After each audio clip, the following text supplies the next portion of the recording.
I consider myself a pretty good conversationalist. If you ever came over to my house, I'd probably talk you into a corner. I'd I'd talk your head off. You'd probably be eyeing the clock in the corner of the room, watching the time and just hoping you can slip out. There's hardly anything I enjoy more than a meaty conversation among friends. Iron sharpening iron. I want to be challenged.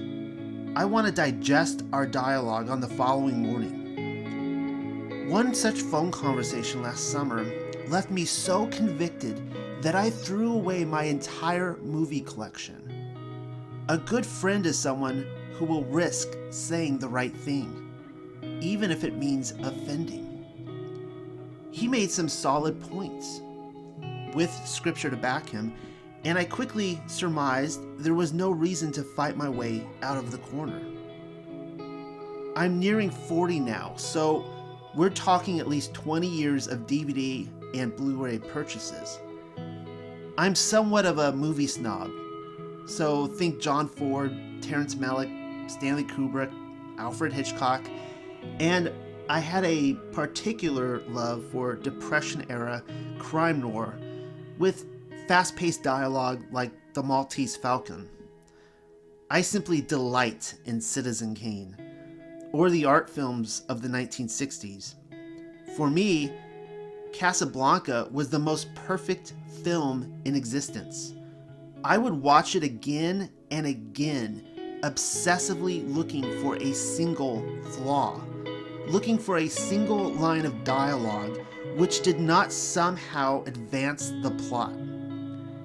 And then finally, completely convicted, recognizing the world these represented apart from its creator, I threw them all away. The thing is, I hadn't watched any of those films since becoming a flat earthist. And after coming to terms with the literal reality of God's testimony, I simply couldn't stomach the strange alpha state existence that I had once devoted myself to, and in one way or another, passed off as something wholesome to digest. An internal reality, a self-discovery, if you will. Finally comprehending that it all stems from the same Luciferian lie. How could I? Even thinking about movies like Star Wars became nauseating. Throwing my entire movie collection into the garbage heap seemed like a natural conclusion to make. And for the record, I'm so very glad that I did. In a way, it was as if I were removing a terrible burden from my shoulders. And yet, in the weeks that followed, something strange began to emerge and take form. Keep in mind that I hadn't been remotely interested in watching movies for at least 3 years. But suddenly, now that they were gone, I desperately craved them. How is that possible? Another shrink question, I know. It was like I'd recklessly thrown my childhood to the curb, and I was desperately chasing down the garbage truck that had already disappeared around the corner. It was probably more like chasing the wind. I wanted something that I couldn't have, something that money couldn't buy, something that never truly existed to begin with, except in my fallible recollection. I was telling my friend, that same friend who prompted me to throw them in the garbage, about these strange appetites wreaking havoc upon my desires. I was reflecting with the sopping sponge of nostalgia on the movies of past decades, better times, a superior contrast to the awful state of movies today, I told him. And I asked him, somewhat facetiously, do you remember when movies were still good? I'll never forget, he quipped, I remember the days when I thought they were good.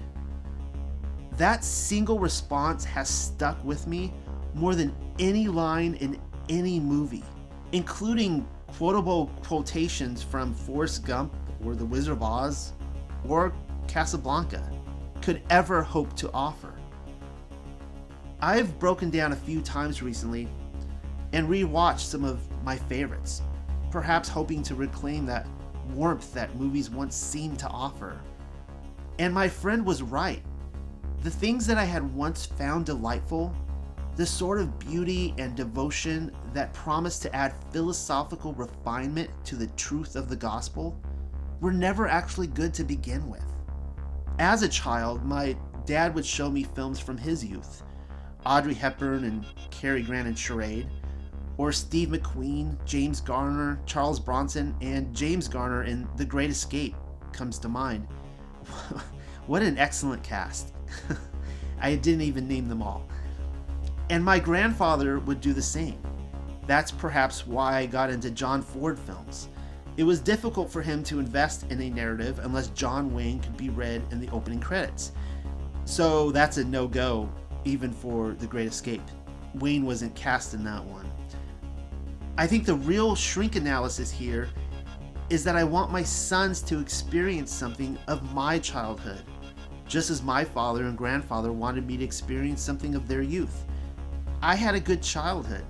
I think all three of us consecutively in our own generation did. As most of you likely know, I have beautiful twin sons. They're 4 years old. And as of this summer, they're going to be kindergartners. I'll admit it, I'm frightened. As a parent now, I'm in the trenches. Frankly, I feel like I'm in over my head. Kindergartners. Consciously, they're coming of age. They're noticing the world around them. They're putting logic into their sentences. If we're at the grocery store, they see the pictures on cereal boxes. And as we drive down the street, ads on billboards. Really, it's everywhere, the commercials. And they're of the age where they're beginning to desire what they're being fed.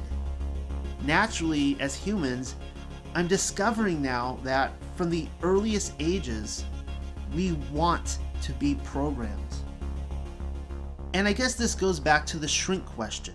Because really, if God had not gifted me with these two beautiful children, my wife and I struggled for many years to conceive, then I don't think, in my best analysis, that I'd be remotely interested in watching these old films at all. But I want them to experience something of my past. Earlier this last summer, I noticed on Netflix that they were showing the complete original cartoon series, He-Man and the Masters of the Universe. I was bowled over with senseless nostalgia, and I told my kids, hey, this is a show that I used to watch when I was your age. So I put it on, and I was immediately appalled. In its premiere, it's like the writers attempted to cram as much occult activity as a 20-minute episode would allow. We're talking astrology, alchemy, wizardry, an evil cosmic comet which appears to us as a mix between a DNA spiral and two sperm that empowers its conqueror to great feats of magic. And I've probably only described the first 5 minutes. When the episode ended, I turned the television off and apologized to my sons. I felt terrible for pulling them through an excavation of my past. It was a sobering realization that my own past, the appetite that had once filled my imagination, was an esoteric one. This prompted a conversation with my good friend Will Goodrich. I brought up the whole He-Man episode, and I wanted to know, did I ruin my kids? Did I send them off the deep end? We quickly concluded that firstly, I did not ruin my kids, yet. And secondly, he and I both watched He-Man and the Masters of the Universe as kids, among other shows like Ghostbusters and Transformers, and we both survived to talk about it. Perhaps it was only by the grace of God. One day, about the same time, my son Ira discovered that Bumblebee, the little yellow transformer, often depicted as a Volkswagen Beetle and a favorite among children for almost 4 decades now, was being made into a movie. From that very moment, he couldn't stop talking about it. He needed to know when it was coming out, and he needed it to be now. Not for a very long time, I'd tell him. A 4-year-old doesn't always understand such links, and he was persistent. He couldn't forget about that commercial, and no surprise, the promise of Bumblebee's impending release was soon pronounced upon billboards and books and cereal boxes, and with weeks still to go, in McDonald's Happy Meal toys. My wife will agree, he asked practically every day for half a year when the Bumblebee movie was coming out, and pleading with us to see it. It didn't help that he was being spoon-fed practically everywhere. There was no escape from it. This prompted another phone conversation with Will. In the summer of 1989, I explained, there were 2 notable films which came out. There was Tim Burton's Batman and Indiana Jones and the Last Crusade. Come autumn, on the 3rd grade monkey bars, there was talk of Indiana Jones, but true bragging rights belonged to those who had seen Batman. My parents, however, made it clear, regardless of my brothers and my own pleas, that we were too young to see Batman, despite the population surge of children our own age who were lining up to see it. And then, after losing the debate, they set us up with babysitters so that they could see Batman, and we knew they were leaving to see it. They didn't hide that fact. For a 3rd grader, it was the worst babysitting event ever. I don't recall anything of that night except sitting around imagining my parents in a dark theater watching Batman. When they returned home later that night, they tried to talk the movie down. You know, how they saved us from the effort of seeing a terrible movie. Telling us it was silly was a tough sell. We didn't buy it. My mom said, I'll never forget. She said it was too dark. You couldn't really see anything that was happening while Batman fought the bad guys. And I thought, dark, Batman, bad guys, fighting, that sounds amazing. I wouldn't actually catch a screening of Batman until it was released on VHS. As you might suspect, it went down at a friend's house. I think that's probably where I watched most of my early films, like Who Framed Roger Rabbit or Gremlins, at a friend's house. During such a sleepover with a friend, his mom asked if we wanted to rent a movie, and naturally I said, Batman. She granted my wish. It was dark, it was scary, it was violent, and I have to admit, as the 1980s came to a close, for a 9-year-old, it was one of the greatest things I'd ever seen. And watching it didn't exactly ruin you, Will said in, Will's voice.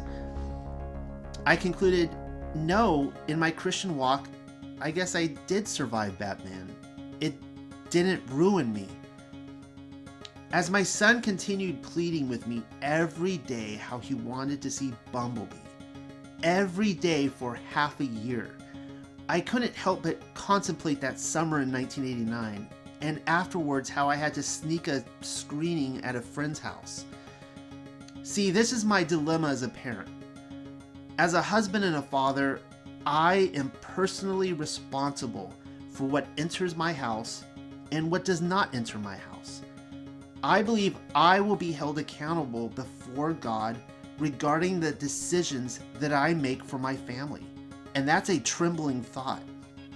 I could care less now about comic book movies, space sagas, and films involving guns and explosions, and worse, CG robots. If it were up to me, if it were just me, my spiritual journey, my pilgrimage, and no children of my own were involved, I think I'd never have the craving to watch a Hollywood production again. Unless if it were for research purposes. There is a sense of wanting to know how people are being fed the deception, the occult indoctrination, and the distractions, which ceaselessly pull our eyesight and our willpower away from the glory of salvation. In the end, my wife and I agreed to let him watch the Bumblebee movie. We went to the drive-in in Beaufort. It was actually the second showing of the night, after Spider-Man. So, two birds with one stone, right there. But Bumblebee was the event of the night, even though it wasn't over until somewhere around the midnight hour. We consumed Coke and popcorn and candy. The American experience. Iris sat there in the front seat, just mesmerized. Personally, I thought the movie was ridiculous and pointless. The entire plot just seemed slapped together. But that's not the point.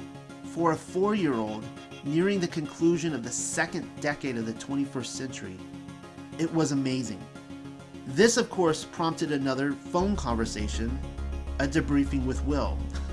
Hopefully he doesn't mind that I bring this up. I wanted to know, did I ruin my children? Have I sent them down a doomed path paved in the faithless promises of beauty, while all the while leading them away from the simple truth of salvation? This is what I mean by stating that I'm in the trenches.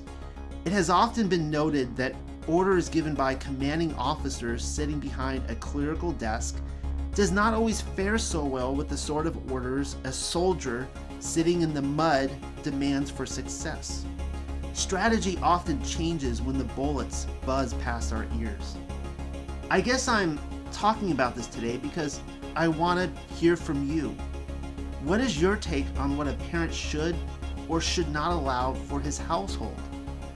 Knowing what we do know, the reality behind the curtain, the magical spell, and the fact that we are expected to become initiates into the occult through the endlessness of entertainment. Really, there is no relief from it. The distractions. We can come up with all the theory we want, but as parents, when we're in the trenches and our children are coming of age, finding the distractions, the vanities, the faithless promises, the hope of self-salvation apart from our Savior, to be the beautiful attraction, how do we navigate them through the ins and outs without settling comfortably onto the gray furniture? Was this what it was like for my own father on that warm June night in 1989? Did I only escape a love of the world, particularly here where entertainment is concerned, through the prayer of others and the grace of God? In the end, what separates me from the norm? Why did the propaganda fail me? Why did I fall out of line with the indoctrination? And can I secure that same promise for my children? Some of you will say I'm being far too uptight about this, and others will call me a needless compromiser. Sounds like I'm in need of another meaty conversation among friends. Iron sharpening iron. The thing is, that's the film I broke down and watched recently. Batman. Having never succumbed to a single screening or indulging in thoughts of it for probably 15 or 20 years. And then I finally threw it into the garbage. And you know what? It wasn't that good after all. On that warm June night in 1989, my mom was right. It was just dark and silly. Here I was, a grown man, sitting alone in a dark room, reminiscing about that summer of 1989 and chasing after the wind. Thank you for listening to my rambling.